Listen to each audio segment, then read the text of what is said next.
नमस्कार दोस्तों, मैं दीपक शर्मा अंग्रेश आपका स्वागत करता हूं द लीगल चैम्बर में। अब दोस्तों, आज की इस वीडियो के अंदर हम महिलाओं का संपत्ति के अंदर अधिकार, इससे जुड़ी ऑनरेबल सुप्रीम कोर्ट की साल 2024 की एक बड़ी जजमेंट आप लोगों के लिए यहां पर लेकर आए हैं। अब देखिए दोस्तों, आज के समय में कानून महिलाओं को संपत्ति में बराबर अधिकार देता है।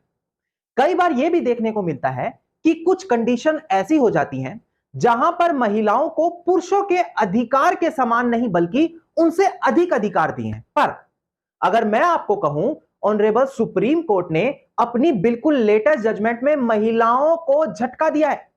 सुप्रीम कोर्ट ने कहा है कि अगर एक परिवार की अविभाजित संपत्ति है, तो अगर एक महिला उस संपत्ति के कब्जे में नहीं है, मतलब महिला उस संपत्ति पर नहीं रह रही, कब्जे में नहीं है, तो महिला उस संपत्ति में अपना अधिकार नहीं जता सकेगी। अब ये यहां पर जो मैं जजमेंट लेकर आया हूं, इसको पूरी केस डिटेल्स के साथ, प्रॉपर कानून के प्रावधानों के साथ आज की वीडियो में मैं आप लोगों को यहां पर क्लियर करके देने वाला हूं। अब दोस्तों, अगर आप लोगों को हमारी ये वीडियोस अच्छी लगती हैं, अगर आप लोगों को हमारी तरफ से किए गए एफर्ट्स अच्छे लगते हैं, तो मेरा आप लोगों से अनुरोध है, इस वीडियो को आप लाइक जरूर करें, ज्यादा से ज्यादा शेयर जरूर करें और अपना वैल्यूएबल कमेंट सेक्शन में जरूर लिखें। तो चलिए दोस्तों, अब आज की इस वीडियो को हम ज्यादा लंबा ना करते हुए आज की इस वीडियो को स्टार्ट करते हैं।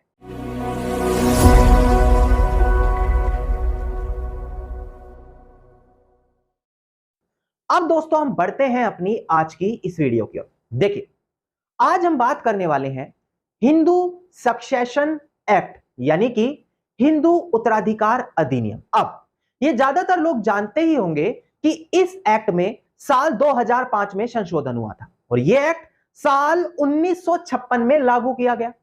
जब साल 2005 में संशोधन हुआ, अगर आप सेक्शन 6 सब क्लोज 1 देखें तो उसमें साफ निर्धारित कर दिया कि एक बेटी इस संशोधन होने के बाद से संपत्ति में बराबर अधिकार रखेगी बेटे की तुलना में, यानी कि जैसा बेटे का अधिकार है वैसे ही बेटी का अधिकार दिया जाएगा। पर कुछ और विशेष अधिकार यहां पर महिलाओं को दिए गए, जैसे कि अगर आप सेक्शन 14 हिंदू सक्सेशन एक्ट देखें तो वो साफ अधिकार देता है महिलाओं को, डिस्प्ले पर भी देख सकते हैं आप, कि अगर एक महिला किसी संपत्ति पर काबिज है, यानी कि पोजेशन में है, तो वह महिला उस पर क्या कर सकती है, उस पर फुल ओनरशिप पाने का अधिकार रख सकती है, वो उसकी लिमिटेड ओनर नहीं मानी जाएगी। अब दोस्तों, ये किस कंडीशन में होता है, क्योंकि देखिए मैंने आपको पहले तो कानून बताया, प्रावधान बताया, सेक्शन 14 ये बात बोलता है, पर कंडीशन जाननी अनिवार्य है। देखिए, कई बार देखा जाता है जब महिला को कोई संपत्ति दी तो जाती है, चाहे बंटवारे में दी गई हो, यहां पर उनके पति का देहांत होने के बाद उनके पास आ रही हो, पर उस महिला को पूर्णतः अधिकार उसमें नहीं दिया जाता। महिला को यह बोला जाता है आप यहां पर रहो, आप इससे अपना मेंटेनेंस करो, इससे किराया ले लो, पर महिला को पूरी तरीके से मालिक मानने के लिए मना कर दिया जाता है। तो यह सेक्शन 14 उसी बारे में बात करता है कि अगर एक महिला किसी संपत्ति पर पोजेशन में है, काबिज है, तो वो महिला उस पर अपना एब्सोल्यूट ओनरशिप राइट पा सकती है और वहां पर कोई भी इंसान ये नहीं बोल सकता कि हमने तो केवल मेंटेनेंस के लिए दी थी, ये तो पार्टीशन में चली गई, इनको फुल ओनरशिप नहीं मिलनी चाहिए।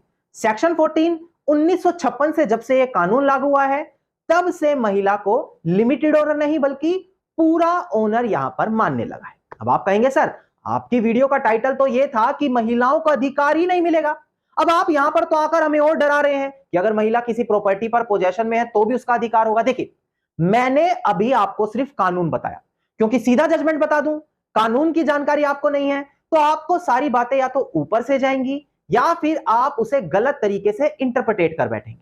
नाउ, सबसे पहले जो मैंने आपको अभी ये सेक्शन 14 समझाया, जो महिला को फुल ओनरशिप अब देने लगा है, इससे संबंधित 4 बड़ी जजमेंट लाया हूं। एक बिल्कुल लेटेस्ट जजमेंट है, 3 रेलिवेंट जजमेंट है। सबसे पहले एक बार डिस्प्ले पर ध्यान दीजिएगा, मैं पहली जजमेंट आपको डिस्प्ले पर दिखाकर क्लियर कर देता हूं।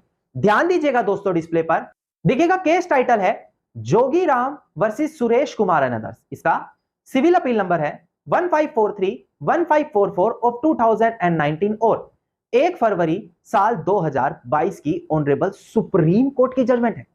अब एक बार डिस्प्ले पर ध्यान दीजिएगा कि ऑनरेबल सुप्रीम कोर्ट ने आखिरकार इस बड़ी जजमेंट में क्या क्लियर किया।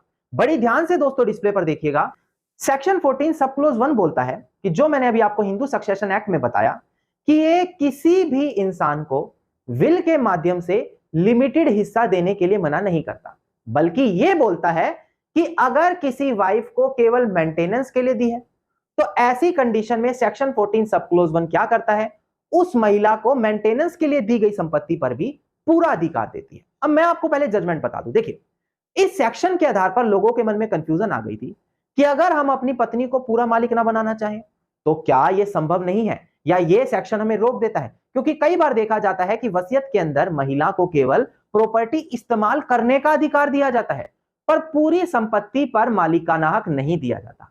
तो सेक्शन 14 सब क्लोज 1 को लेकर क्वेश्चन आया, तो ऑनरेबल सुप्रीम कोर्ट ने कहा कि देखो, अगर किसी की कोई स्वयं मर्जी संपत्ति है, जैसे मैं ऑनर हूं, मेरी संपत्ति है, तो मेरी मर्जी चलेगी मैं किसको देना चाहूं या ना देना चाहूं।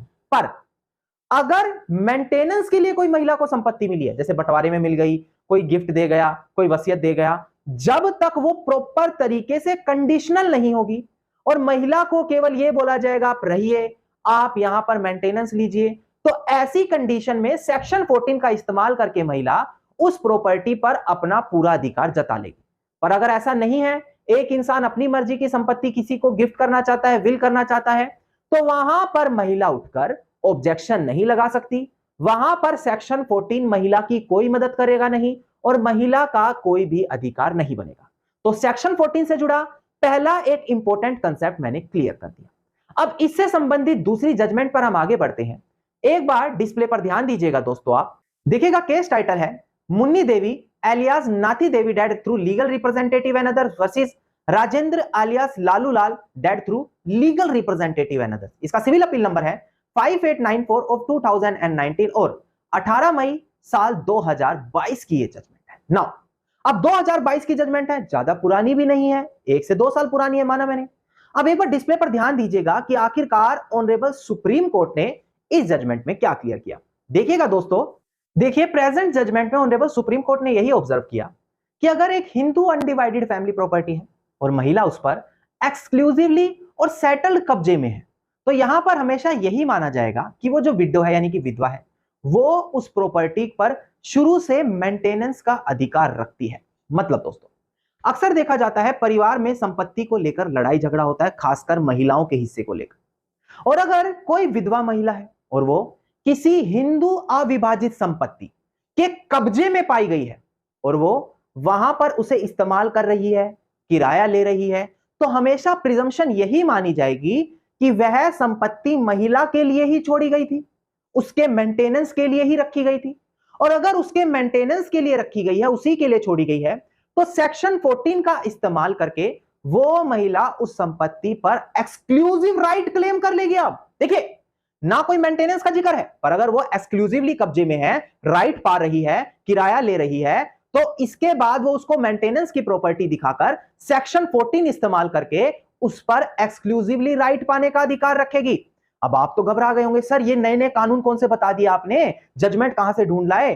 घबराने की बात नहीं है दोस्तों, अब मैं कुछ और बड़ी जजमेंट बताता हूं जहां से आपको राहत अब मिलने वाली है। एक बार डिस्प्ले पर ध्यान दीजिएगा दोस्तों, आप केस टाइटल है हमारा, ये अब मैं लेटेस्ट जजमेंट डिस्कस कर रहा हूं। देखिएगा केस टाइटल है M Sidha Vasan dead through legal representative and others versus A Sodamini dead through legal representative and others. इसका सिविल अपील नंबर है 254 ऑफ 2010 और 28 अगस्त 2023 की हमारी जजमेंट है। नाउ इस पे ध्यान दीजिएगा, ऑनरेबल सुप्रीम कोर्ट ने कितनी बड़ी बात कही है जो आप लोगों को राहत दिलाने वाली है। देखिएगा दोस्तों डिस्प्ले पर, ऑनरेबल सुप्रीम कोर्ट ने यही कहा, अगर एक हिंदू महिला सेक्शन 14 का इस्तेमाल करके बोल रही है कि मुझे इस पर एब्सोल्यूट राइट दो, इस पर मेरा हक बनना चाहिए, मेरी मेंटेनेंस की प्रॉपर्टी है ये, तो ऐसी कंडीशन में वो महिला केवल तभी उस पर राइट जता सकती है जब वो उस प्रॉपर्टी पर काबिज हो, मतलब कब्जे में हो, और चाहे वो इस एक्ट के लागू होने के बाद यानी कि 1956 से पहले हो या 1956 के बाद हो।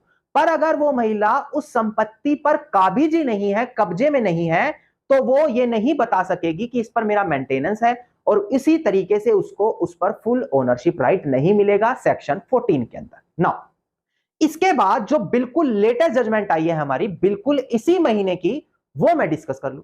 यहां से आपको अब सबसे बड़ी राहत मिलेगी।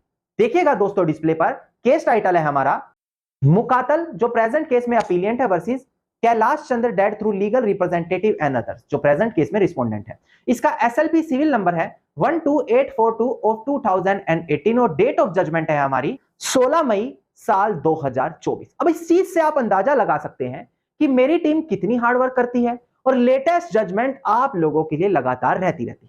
अब एक बार डिस्प्ले पर ध्यान दीजिएगा, मैं जजमेंट भी समझा दूं, फिर पूरा कॉन्सेप्ट क्लियर करूंगा ताकि वीडियो आपको A to Z क्लियर हो जाए। ध्यान दीजिएगा दोस्तों, डिस्प्ले पर देखिएगा दोस्तों। ऑनरेबल सुप्रीम कोर्ट ने कहा कि अगर एक महिला किसी हिंदू अविभाजित संपत्ति यानी कि हिंदू अनडिवाइडेड फैमिली प्रॉपर्टी पर क्लेम करना चाहती है तो उसका उस प्रॉपर्टी पर कब्जा होना अनिवार्य है। यानी कि अगर एक महिला बोलती है कि सेक्शन 14 सब क्लोज 1 मुझे राइट देता है कि अगर कोई प्रॉपर्टी मुझे चाहे मेंटेनेंस के तौर पर मिली हो, चाहे इनहेरिटेंस के तौर पर, चाहे पार्टीशन के तौर पर, चाहे डिवाइस होने पर, यानी कि किसी का देहांत होने पर, जहां कहीं भी मुझे लिमिटेड राइट मिला है तो सेक्शन 14 सब क्लोज 1 यूज कर मैं उस पर अपना एब्सोल्यूट राइट पा सकती हूं। तो ऑनरेबल सुप्रीम कोर्ट ने कहा आप बिल्कुल पा सकते हैं, पर उस महिला को यह दिखाना होगा कि जिस प्रॉपर्टी पर आप राइट जताना चाह रही है आपका उस पर कब्जा तो है। अगर आपका कब्जा ही नहीं है तो कैसे आप दिखा पाएंगे कि आपको लिमिटेड राइट मिला था और आप वहां पर किसी भी प्रकार का हक नहीं जता पाएंगे। यह चीज ऑनरेबल सुप्रीम कोर्ट ने यहां पर साफ तरीके से क्लियर करी। अब दोस्तों, प्रेजेंट जजमेंट मैंने आपको बताया कि सेक्शन 14 महिलाओं को अधिकार देता है कि अगर कोई लिमिटेड राइट प्रॉपर्टी उनको दी गई है, केवल मेंटेनेंस लो, केवल रह लो, मालिक नहीं बनोगे, तो सेक्शन 14 राइट देता है महिलाओं को कि आप वहां पर फुल राइट एक्वायर कर सकोगे। पर अगर आप वहां पर पोजेशन में नहीं हो, अगर आप मेंटेनेंस के लिए नहीं दिखा पा रहे, तो आपको वहां पर कभी भी ये राइट नहीं मिलेगा। और यही चीज ऑनरेबल सुप्रीम कोर्ट ने हिंदू अनडिवाइडेड फैमिली के लिए लेटेस्ट जजमेंट साफ तरीके से क्लियर कर दी, जहां पर महिला बार बार यह क्लेम करती थी कि मेरा एचयूएफ प्रॉपर्टी पर इतना अधिकार है, मेंटेनेंस के लिए है तो मैं फुल राइट पाऊंगी, तो अब वहां पर वो इन चीजों पर हक नहीं जता सकेगी। मैंने ये चीज आपको रेलिवेंट जजमेंट के साथ और रेलिवेंट प्रोविजन के साथ क्लियर करी ताकि कंसेप्ट आपको पूरा का पूरा क्लियर हो जाए। दोस्तों धन्यवाद। दोस्तों उम्मीद करता हूं वीडियो में मिली जानकारी आप सभी लोगों के लिए बेहद ज्यादा लाभदायक साबित होगी। अगर वीडियो में मिली जानकारी आप लोगों को अच्छी लगी तो इस वीडियो को आप लाइक, शेयर और कमेंट जरूर कीजिएगा। वीडियो से जुड़ा अगर आपका कोई भी क्वेश्चन है तो आप मुझे कमेंट सेक्शन में लिख सकते हैं। इसके अलावा अगर आप इसी प्रकार की इंफॉर्मेटिव वीडियोस रोजाना पाना चाहते हैं तो चैनल को तुरंत सब्सक्राइब करके नोटिफिकेशन बेल आइकन आप जरूर दबा दें।